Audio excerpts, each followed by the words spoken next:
What's up, guys? This is my 2006 Z06. I just got the motor out. There's not a whole lot of videos online that I found that were pretty helpful to me to getting the motor out. I'm gonna give you guys a couple tips. So you're gonna undo all your wiring harnesses. Obviously, I kept the front bumper on, and then I kept the radiator in actually, so there was enough play in it that I could pull it back.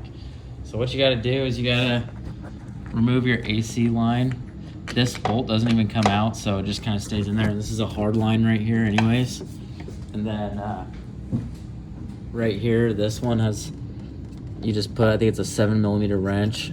This is your AC condenser. I got this one, it just stays in there. I just left it like that. You're gonna undo all your oil lines, all your wiring and whatnot.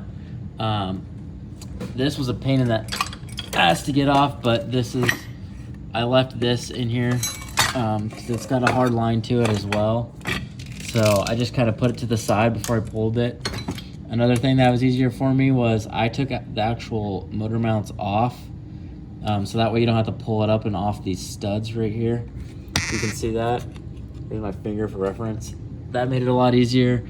What I did was I lowered the subframe down because the harmonic balancer comes into contact with the steering rack. So to lower the subframe, I went ahead and I basically just disconnected everything that was attached to the subframe. You can see it wiggling.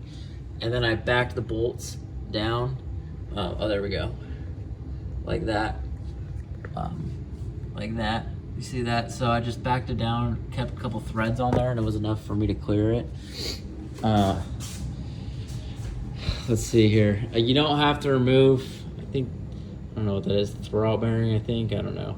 But you got to remove the bolts to that. I thought you had to. You don't have to take the bell housing off either. You can keep the bell housing on. It was like stuck on there when the input shaft that goes into right here, it was like stuck on it, and I couldn't figure out why. So this is how I got it jacked up here. I just went and got like copycat bolts of the alternator bolts, like alternator bracket bolts, to run my chain, and then I have these screwdrivers in here like this. That was just to keep this from sliding. But yeah, I left all that still on the front. There's a couple of grounds back there, like back down in here, that you gotta watch, and then there's a couple of clips that held this wiring harness to the back of the motor, so make sure you get those out. This doesn't need to be taken off. I don't even know why I took this off, but I might as well replace it since I'm already here. But you will have to, I kept the ABS module and all that in there. I took the hood off. I tried doing it from the side, but I couldn't get it. You could probably get it from the side, but I ended up doing it to the front.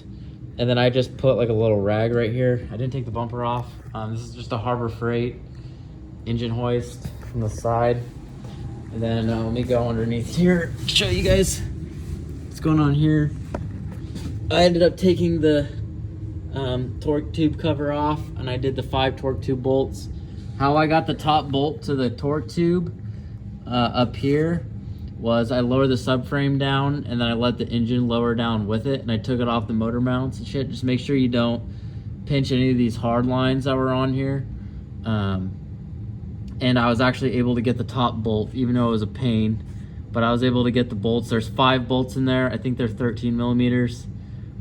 So make sure you get all those. And then what I did was I took a pry bar, this one right here, and I like pried at it a little bit. And then my problem was I kept binding. It kept binding. The input shaft was binding inside the motor itself. So what I ended up doing was jacking this up as high as I possibly could to support it. So that way, because when the motor was at an angle like that for the harmonic balancer to clear the steering rack, it was putting a bind on it. So what I ended up doing was jacking it up, and then I got my pry bar in there, and I was prying at it, and I was able to finally break it free, pry it just enough to pull the cherry picker to yank it out, but it's finally out. This was a pain, and yeah, I think if I'm gonna do this again, I would do it from a lift, but that wasn't an option at the time. So, anyways, just comment if you got any questions. I will be free to answer any questions that anybody's got. So, thank you.